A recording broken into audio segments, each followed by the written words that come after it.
Bonjour à tous, Alexandre Gimune, avocat en droit de l'immigration et du séjour et de la nationalité à Lyon.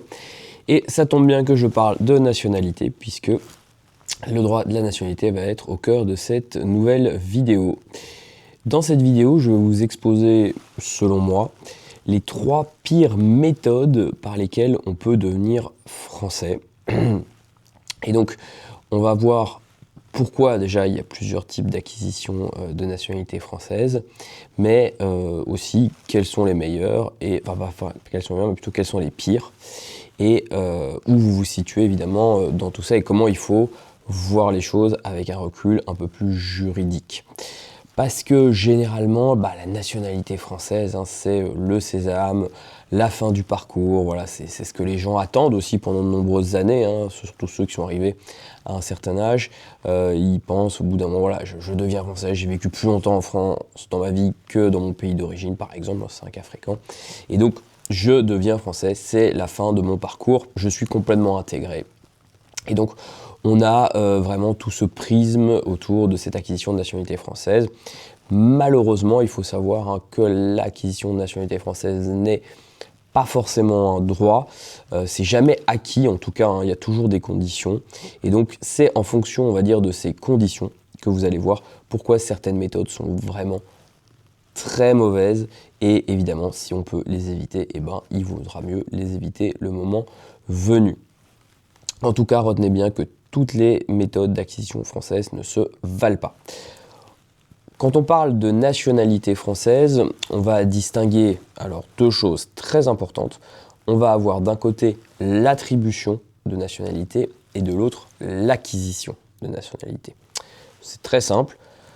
L'attribution de nationalité, je suis né français. Donc soit je suis né en France d'une personne née en France, et en ce moment on parle de double droit du sol, soit je suis né à l'étranger d'une personne française, et donc là je suis française par filiation, et là on parle du droit du sang. Donc ça, c'est la nationalité française par attribution, et en opposition à celle-ci, on a la nationalité française par acquisition, c'est-à-dire je suis né étranger, et un jour j'ai manifesté ma volonté de devenir français, et donc j'acquiers la nationalité française, mais je ne l'ai pas depuis le début. En matière d'acquisition, parce qu'aujourd'hui je vais parler uniquement d'acquisition de nationalité, puisque l'attribution n'est pas quelque chose que généralement on va choisir. Par contre, on peut avoir d'énormes difficultés à se voir reconnaître sa nationalité française, et évidemment je pense que j'aurai l'occasion d'en reparler parce que c'est quelque chose de très très fréquent en droit de la nationalité. Mais aujourd'hui, je vais vous parler uniquement des acquisitions de nationalité française. Donc, vous avez le décret, d'accord, l'acquisition par décret de l'autorité publique, et à côté de ça, les déclarations de nationalité, dans lesquelles on va retrouver la plus connue, c'est la déclaration de nationalité en qualité de conjoint de français. Après, dans ce que vous avez, en général, les gens connaissent moins, ça va être le mineur entré avant un certain âge et confié à l'aide sociale à l'enfance ou à quelqu'un de nationalité française, le frère ou sœur de personnes nées en France qui a acquis la nationalité française, et enfin l'ascendant, donc le parent d'un Français qui peut faire une déclaration de nationalité française. Alors je ne vais pas forcément revenir très en détail dans cette vidéo sur la différence entre l'acquisition par décret et l'acquisition par déclaration, parce que c'est pas exactement le sujet, mais il faut savoir que la différence est majeure, qu'on a 2 régimes différents, un qui est beaucoup mieux que l'autre, clairement c'est la déclaration de nationalité, il n'y a absolument aucun débat entre les deux, mais c'est pas le sujet vraiment de cette vidéo d'en parler. Ici c'est vraiment de vous donner un classement des 3 pires façons de devenir français quand on est étranger en 2026. Alors, en 3e position, j'ai décidé que c'était la déclaration de nationalité en qualité de ascendant de français, d'accord, c'est-à-dire quelqu'un qui est le père ou la mère d'une personne française. Alors, quelles sont les conditions pour obtenir la nationalité française dans ce cadre? Il faut déjà avoir vécu 25 ans en France, donc ce qui représente quand même une part de vie substantielle sur la moyenne d'une durée de vie d'un être humain. Il faut avoir plus de 65 ans, Donc aussi, on est arrivé à un certain âge. Et il faut évidemment que l'enfant soit devenu français à ce moment-là. Et la difficulté, en gros, qui fait que c'est pas une très bonne façon d'acquérir la nationalité française, c'est que souvent, à ce stade de la vie, en fait, les gens qui ont déjà vécu 25 ans en France, donc a priori, leur statut en France, il est relativement sûr, et ils ont peu de crainte de perdre leur droit au séjour. Et donc, ils ont quelque part moins besoin d'avoir la nationalité française. Pour aussi, ils ont peut-être un peu moins de projets. Donc en soi, ça répond moins aux besoins. Il y a aussi évidemment beaucoup de gens qui l'ont obtenu avant d'arriver à cet âge-là. Hein. Souvent par décret, mais c'est par mariage. Mais en tout cas, il n'y a plus beaucoup de gens qui à ce stade-là se retrouvent dans cette situation. Et la dernière condition, mais qui est valable pour toutes les demandes de nationalité, c'est au niveau de la langue. Et souvent, à 65 ans, quelqu'un qui aurait déjà eu beaucoup de mal. Alors, contrairement à ce qu'on peut croire, pour avoir des personnes qui ont vécu 25 ans en France et qui parlent pas très bien français, et quelqu'un qui aurait déjà pendant 25 ans, qui n'aurait pas réussi à atteindre un niveau suffisant pour devenir français par une autre méthode, ça devient très difficile à ces âges-là d'arriver à atteindre le niveau voulu pour devenir français, même par déclaration. Donc l'acquisition de nationalité française pour les parents de français, c'est quand même quelque chose de plutôt rare. C'est pas un régime incroyablement facile à cause notamment de la nationalité. Moi, dans tous les cas que j'ai vus, souvent c'était de la langue. Dans tous les cas que j'ai vus, souvent c'était ça qui posait une grande difficulté. Donc voilà pourquoi je pense que c'est la troisième pire méthode pour devenir français. La deuxième pire façon qu'on peut avoir de devenir français, ça c'est pour le frère ou sœur de français. Alors, c'est un peu dommage parce que cette possibilité de devenir français, finalement, on la retrouve assez souvent parce qu'en fait, la déclaration de nationalité, donc pour le frère ou sœur d'un Français, ça répond à quelque chose de très classique, c'est le regroupement familial. Alors, je vais détailler pour que les personnes puissent bien comprendre. Quand généralement, on fait un regroupement familial, on a un étranger qui est en France et il fait venir son conjoint, d'accord, et parfois un enfant ou deux enfants qui sont mineurs.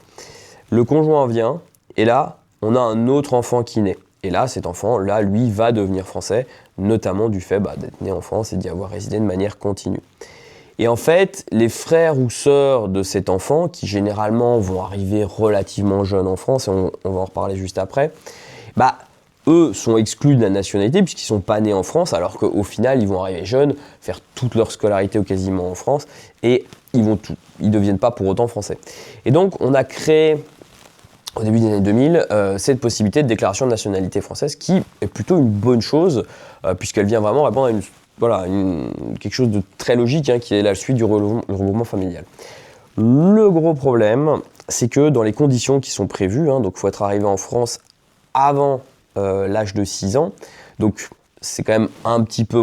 Pourquoi 6 ans parce que c'était à l'époque l'âge à laquelle vous devez aller à l'école, puisque la maternelle n'était pas encore obligatoire à l'époque. Elle est devenue par la suite, récemment. Et donc, les enfants devaient être arrivés avant l'âge de 6 ans, avoir fait toute leur scolarité obligatoire en France, et être le frère ou la sœur d'une personne qui a acquis la nationalité française parce qu'elle est née en France. Et donc, si dans l'idée c'est une bonne chose, on va, dans tous les cas que j'ai vus, avoir comme difficulté, ou en tout cas une des difficultés majeures, ça va être au niveau des preuves de la scolarité. On va souvent avoir des difficultés à récupérer les certificats de scolarité. On va avoir des enfants qui ont été déscolarisés, malheureusement ça arrive, et donc ils vont tous se retrouver exclus de cette procédure. Et évidemment, quand l'État ne veut pas donner la nationalité française dans ce type de contexte, évidemment, la première chose qu'il va faire, c'est remettre en cause les certificats de scolarité. Ça, c'est souvent ça. Et vous n'arrivez pas parce que l'école, elle n'existe plus. Vous demandez au rectorat qui vous dit de demander aux archives, les archives vous répondent pas, et c'est des cas vous pensez que ça pourrait être anecdotique, mais pas du tout, c'est très fréquent, parce que l'État il met en place plein de types de barrières pour essayer d'empêcher ces gens d'arriver au bout de la procédure. Et donc c'est pour ça quelque part que cette procédure est quand même assez difficile, même si elle existe et elle fonctionne. C'est pour ça que ça reste quand même une procédure qui n'est pas la plus simple. En première position, sans aucune surprise, je pense, pour en tout cas les gens qui connaissent un petit peu la matière, c'est évidemment l'acquisition de nationalité française par décret de l'autorité publique, la pire méthode pour devenir français. Alors c'est pas la pire méthode en 2026, ça l'était déjà avant. C'est la méthode auquel évidemment tout le monde peut prétendre, puisque là on n'a aucun lien de famille à prouver.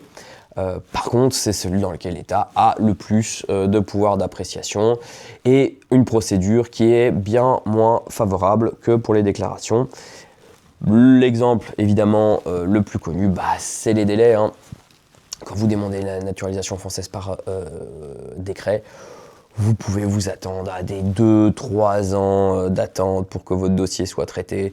On est sur quelque chose qui est franchement, en termes de délai, lamentable. Alors, l'explication est toujours la même, l'État n'a pas les moyens de traiter autant de dossiers à telle vitesse, mais il y a un moment où on se retrouve dans une sorte de caricature, puisque des gens qui anticipent des années à l'avance pour demander leur dossier parce qu'il y a autant d'années d'attente. Mais en fait, ça devient un peu ridicule. Le juge administratif, évidemment, ne s'en mêle pas, puisque lui, il dit que la nationalité française, par décret, n'est pas un droit. Donc, si l'administration ne peut pas faire autrement que vous faire attendre pendant des années, il ne viendra pas à la rescousse donc, des justiciables. Et donc, on se retrouve avec cette acquisition par décret, qui vraiment est... elle a quelques avantages, on peut le dire, mais globalement, ça reste vraiment une mauvaise procédure. En tout cas, sur le sens vraiment procédural, que ce que je veux dire par là, c'est la façon dont on demande.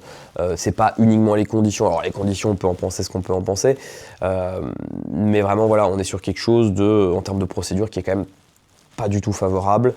Au niveau des conditions, je vais pas forcément rentrer dans les détails parce que j'ai fait une vidéo justement sur la nationalité où j'en parlais, mais en tout gros, les conditions, le problème c'est qu'aussi elles sont extrêmement soumises à des variables. Là, le dernier ministre de l'Intérieur, par souci électoraliste, a dit maintenant moi je vais augmenter le niveau de français, je vais faire passer un examen civique. Alors ok, mais on a un domaine dans lequel il n'y a aucune loi. C'est pour laisser à l'État beaucoup de marge d'appréciation, ok, mais ça ne tient pas vraiment la route parce que si vous voulez, on va prendre un autre exemple qui est l'opposé en termes de parcours, mais au final rejoint quelque part, c'est les régularisations pour les sans-papiers. Évidemment, pareil, on ne prend pas de loi, parce que si on prend une loi, ça devient opposable à l'État. Et donc le requérant, il peut dire, là on m'a refusé ma nationalité, je vais aller devant le tribunal en disant c'est injuste, ils n'ont pas respecté la loi, c'est illégal. Et là le juge il sera obligé de trancher puisqu'il y aura une loi. Donc on ne fait pas de loi, comme ça, le juge il n'a pas à trancher. Ok, mais vous avez des cas, notamment dans la régularisation comme je le disais, où on a fait une loi en disant sous réserve de l'appréciation du préfet. On peut tout à fait envisager la même chose pour la nationalité. Ça donnerait quand même un cadre un petit peu plus solide pour les justiciables dans le cadre d'un éventuel recours, mais même ça permettrait d'avoir un cadre plus structurant pour faire les demandes et que ça ressemble moins à ce que c'est aujourd'hui, c'est-à-dire quelque chose vraiment où on ne sait pas où on va, l'administration prend des décisions qui parfois sont pas très compréhensibles ou pas très intelligibles. Je donne un exemple, le classique défaut d'autonomie matérielle. Alors les gens ils vont se dire mais non, c'est pas vrai, je travaille, oui, sauf que ça s'apprécie pas forcément sur les 2 ou 3 derniers mois ou même les 2 ou 3 dernières années, c'est beaucoup plus long que ça. Et donc on est vraiment sur quelque chose qui est trop dérogatoire et qui en fait vraiment une procédure que je trouve très mauvaise et qui pour moi est la pire façon de devenir français qui existe si on compare avec d'autres, comme vous pouvez prendre par exemple le mariage avec un français, bien meilleure procédure. Donc voilà, je vous ai donné les 3 pires procédures qu'il existe pour devenir français. N'oubliez quand même pas, et ça c'est important, que si quelqu'un veut vraiment devenir français, ça n'est pas une obligation. La carte de résident, c'est ça l'objectif final du parcours. Je le répète souvent, mais il faut vraiment qu'on comprenne ça. C'est-à-dire que quand je suis arrivé à ma carte de résident, je peux ou ne pas devenir français. L'important c'est d'avoir la carte de résident parce que c'est ce qui me protégera le plus. Vous avez évidemment aussi des gens qui ont dû demander plusieurs fois pour obtenir la nationalité française et ce n'est pas un problème. D'accord, vous pouvez la demander autant de fois que vous voulez dans votre vie. C'est pas un motif de refus. Donc, globalement, il faut retenir que obtenir la nationalité française, c'est jamais quelque chose de facile, quelle que soit la demande. d'accord? Et pour ceux qui sont nés français, sachez que c'est pas toujours aussi facile non plus. L'acquisition par décret, c'est vraiment la pire procédure qui existe. Et si demain je devais prendre tout le droit des étrangers, tout le droit de la nationalité confondu, ce serait probablement aussi dans mon top des procédures, tout confondu, tellement c'est une mauvaise procédure, tellement les délais sont longs, tellement on a peu de prise légale forcément, alors qu'on devrait avoir, je pense, un meilleur cadre procédural et un meilleur cadre légal, hein, c'est-à-dire à la fois pour la partie comment je demande, mais aussi la partie comment la demande, quelles sont les conditions examinées. Bon, vraisemblablement, ça ne risque pas d'arriver tout de suite, mais en tout cas, ça fait partie des choses qui devraient, à mon sens, être vraiment améliorées.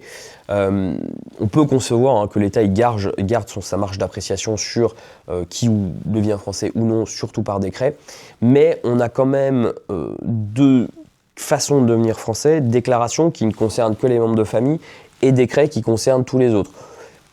Pourquoi aujourd'hui on doit justifier une telle différence entre les deux avec un régime beaucoup plus favorable au niveau des déclarations et un très très très mauvais au niveau de l'acquisition par décret?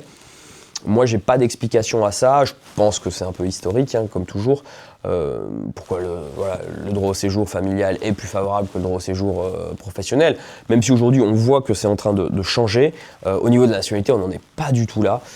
Mais en tout cas, il faudrait quand même améliorer le cadre, en tout cas à minima pour ce qui est de l'acquisition de la nationalité française par décret de l'autorité publique.